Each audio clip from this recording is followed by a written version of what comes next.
Assalamualaikum warahmatullahi wabarakatuh.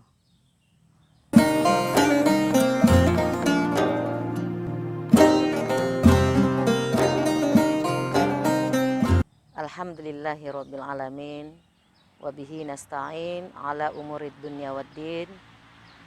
Wassalatu wassalam ala Rasulillah wa ala alihi wa ashabihi ajmain, amma ba'd.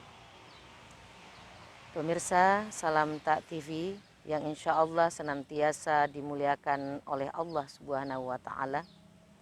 Pada hari ini kita akan kembali membahas di channel ini tentang kemuliaan orang-orang yang disebut dengan ulul albab dalam Al-Quran. Pada Quran surah Ar-Ra'd ayat 19 sampai dengan ayat 24, Allah berbicara tentang siapa yang dimaksud dengan ulul albab, yang dalam hal ini kita bisa pahami secara sederhana adalah orang-orang yang berakal, orang-orang yang diberikan ilmu pengetahuan, orang yang intelektual. Jadi ulul albab yang dimaksud adalah mereka kaum intelektual. Mereka-mereka inilah yang memegang tanggung jawab dan peranan terhadap hal-hal yang menyangkut urusan agama, negara, dan bangsa kita.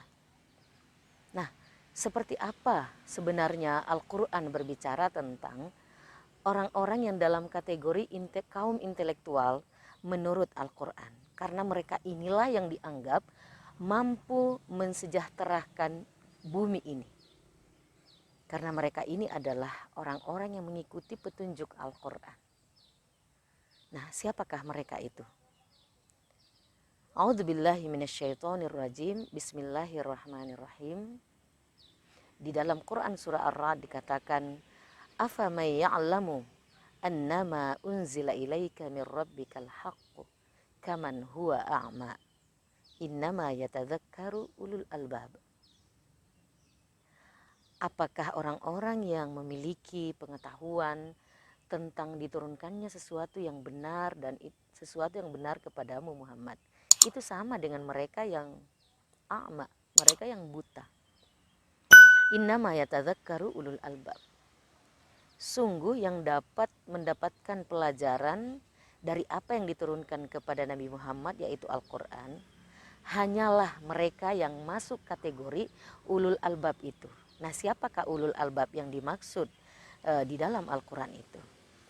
Pada ayat 20 sampai dengan ayat 22 diceritakan bahwa Allah menyebutkan bahwa ada 9 ciri atau 9 sifat yang harus dimiliki sehingga seseorang dianggap sebagai kaum intelektual menurut Al-Quran atau dalam pandangan Allah Subhanahu wa Ta'ala. Yang pertama, apa itu?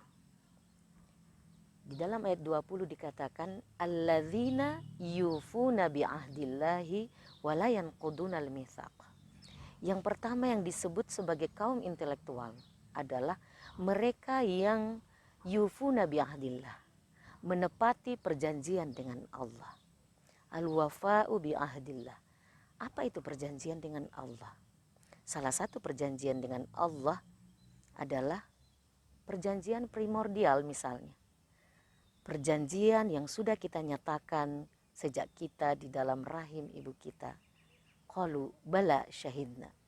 Bahwa kita bersiap untuk bersaksi ketika terlahir ke dunia, kita akan mengakui tentang keesaan Allah.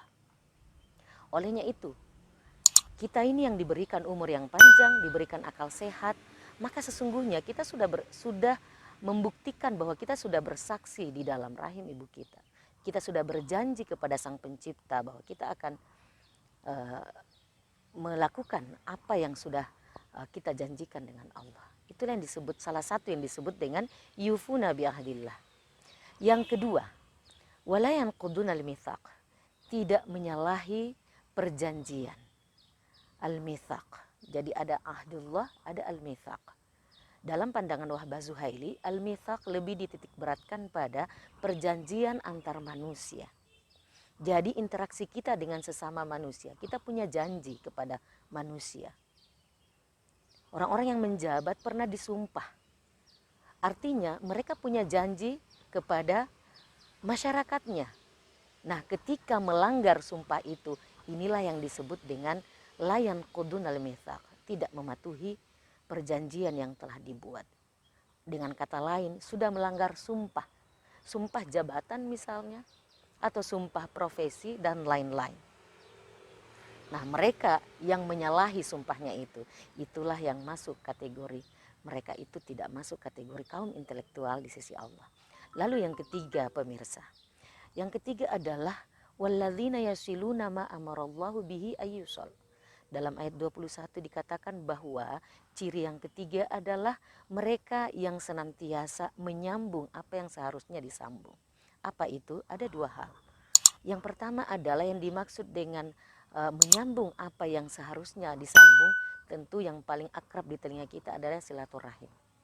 Bagaimana berinteraksi dengan sesama manusia, bagaimana semakin memperbanyak kawan dan menyedikitkan musuh. Lalu yang berikut yang dipahami dengan yasiluna ma amarallahu bihi ayyusal, yang terpenting adalah bahwa menyambung risalah kenabian.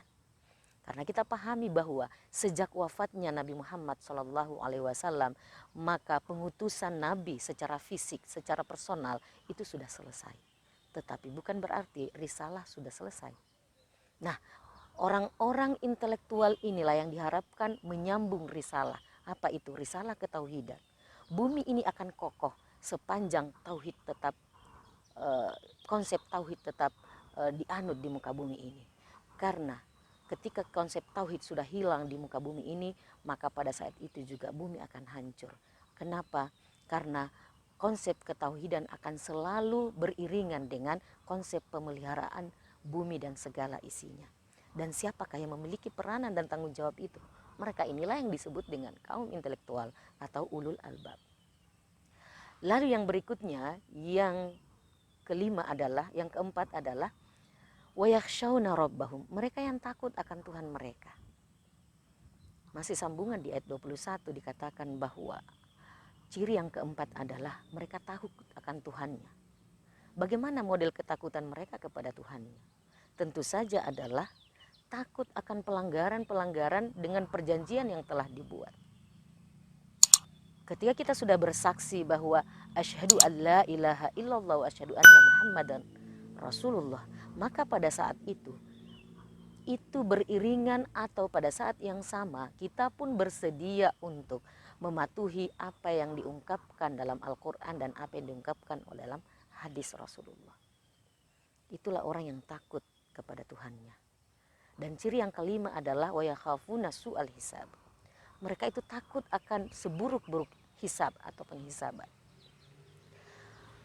Jadi kaum intelektual adalah memiliki ketakutan terhadap, memiliki rasa terus menerus diawasi oleh Allah Sang Pencipta. Itulah makna dari yang keempat tadi, yakhshawna rabbahum dan yakhafuna su'al hisab, bahwa perbuatan kita seberat biji zarrah pun, baik dan buruk, itu akan ada kelak hisabnya. Jadi ini yang perlu ditanamkan oleh generasi kita, kader-kader kita yang kelak akan memegang tampuk pemerintahan di negeri ini, yang kelak akan memegang amanah di negara kita ini, bahwa mereka adalah orang-orang yang takut kepada Tuhan mereka, kepada Allah Subhanahu wa taala, dan takut akan yang namanya hari penghisaban. Dan kalau ini terjadi, maka insya Allah masyarakat kita, negara kita ini, bangsa kita ini akan aman dan damai.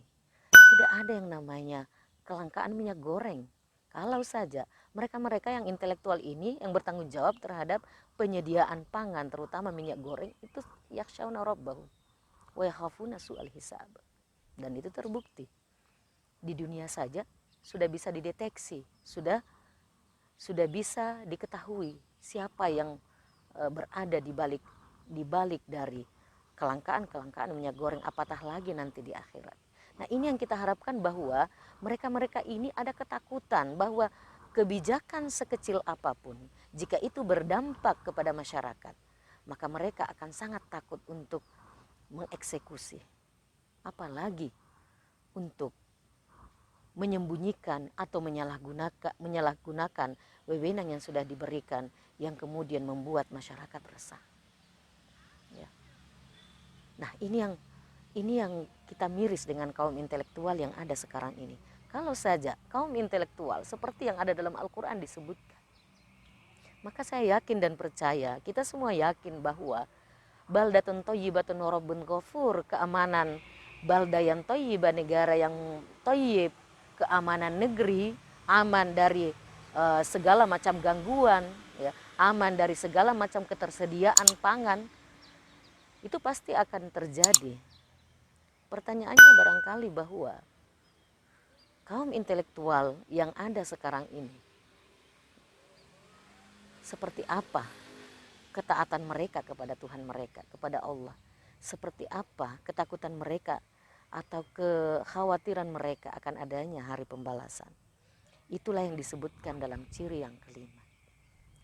Lalu ciri yang keenam, walladzina sabaru btigha'a wajhi rabbihim. Mereka yang bersabar di dalam mencari keridhaan Tuhannya.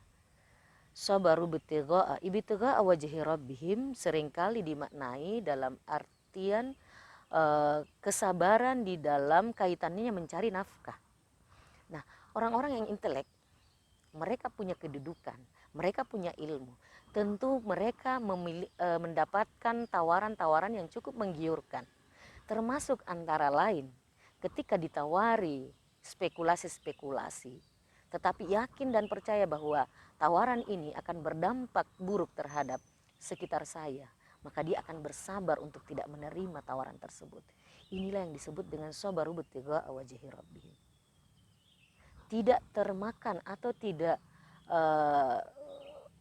janji-janji tentang kehidupan dunia yang akan lebih banyak mereka dapatkan ketika mendapatkan tawaran tersebut, itu tidak membuat mereka goyah.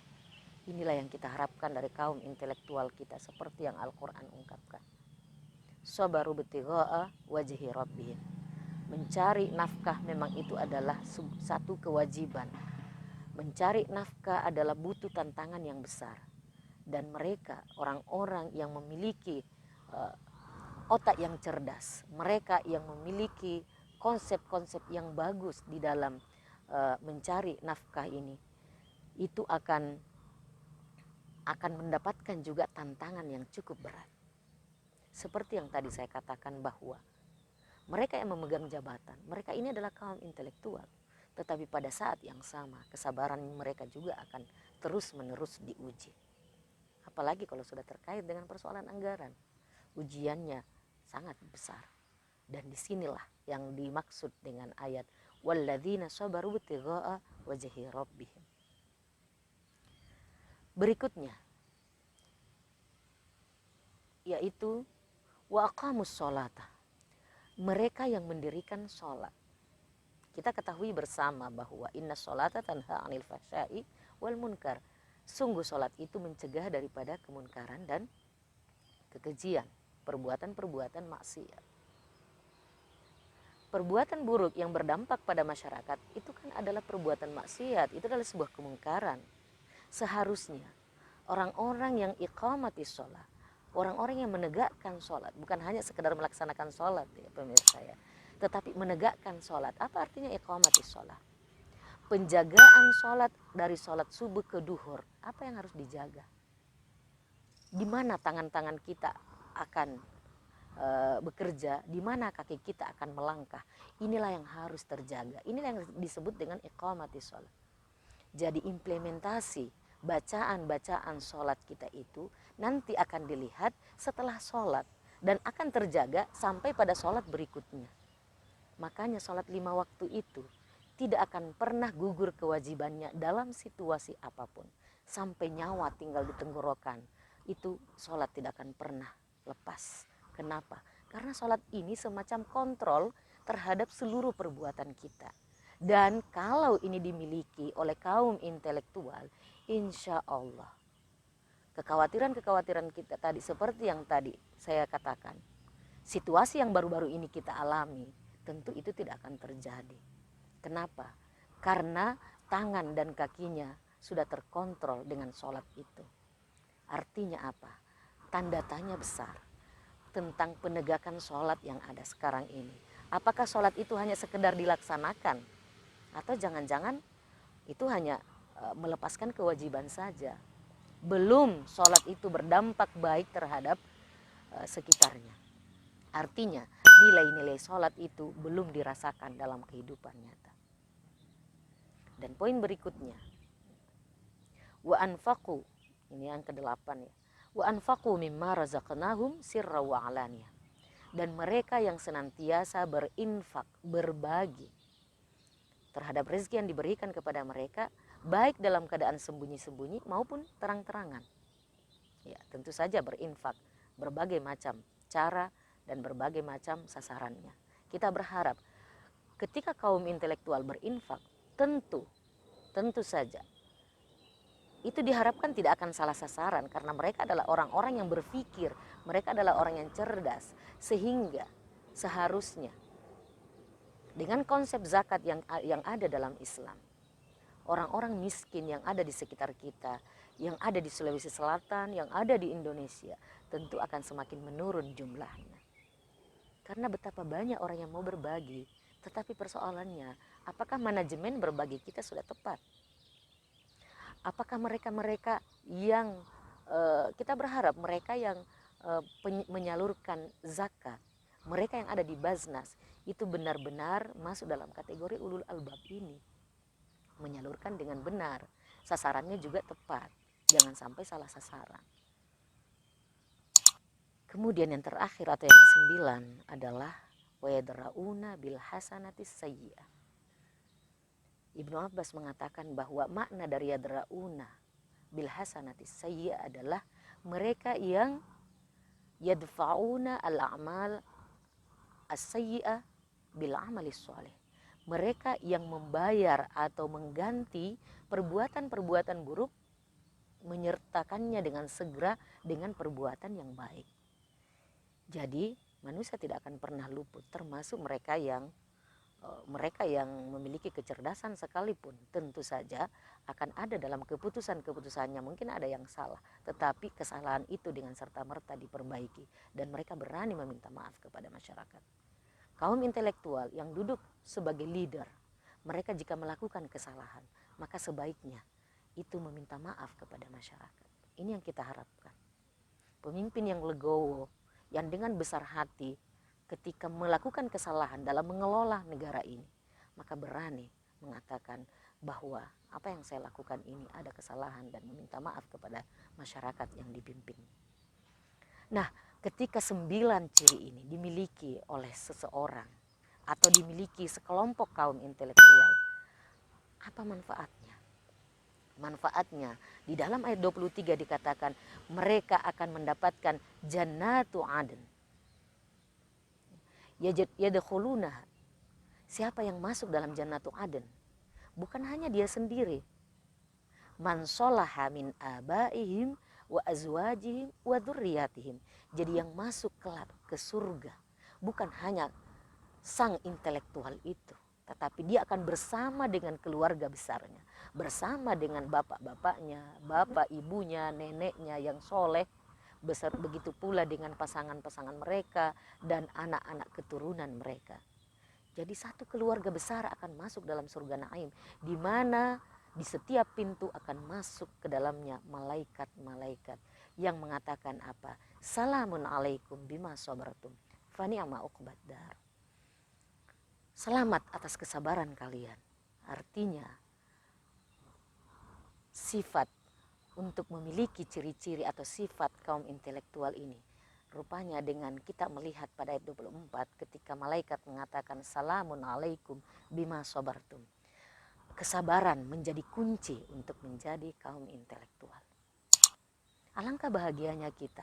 Kita tidak hanya masuk surga sendirian, ataupun kalau masuk surga kita bersama dengan orang lain, tetapi yang paling membahagiakan adalah ketika masuk surga bersama dengan keluarga besar kita. Dan itulah janji Allah terhadap kaum intelektual.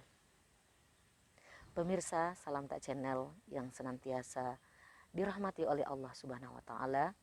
Demikianlah apa yang bisa saya sampaikan di akhir-akhir Ramadan ini, di hari-hari terakhir Ramadan. Mudah-mudahan ini bisa menjadi renungan bagi kita semua. Dengan perkembangan teknologi yang semakin canggih, kita berharap bahwa anak-anak kita kelak menjadi kaum-kaum yang intelektual. Tetapi jangan lupa bahwa kita berharap mereka menjadi kaum intelektual sesuai dengan yang Allah canangkan di dalam Quran surah Ar-Ra'd surah ke-13 dari ayat 19 sampai dengan ayat 24. Dan saya akhiri dengan ucapan usikum wa nafsi bitaqwallah. Assalamualaikum warahmatullahi wabarakatuh.